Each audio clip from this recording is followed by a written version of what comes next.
You ask Tiger to calculate. This deals with linear inequalities with one unknown. The final result is n greater than -1/2. Let's solve it step by step. Swap sides.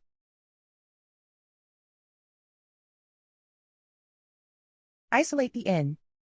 Divide both sides by -56. Whenever you multiply or divide by a negative, reverse the inequality sign.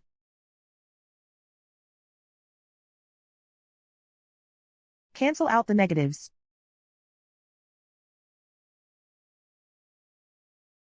Simplify the fraction.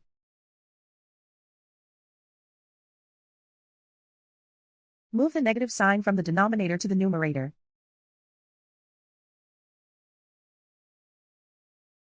Find the greatest common factor of the numerator and denominator.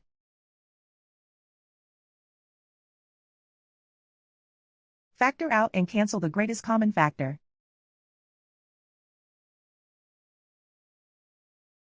Plot the solution on a coordinate grid. And so the final result is n greater than -1/2.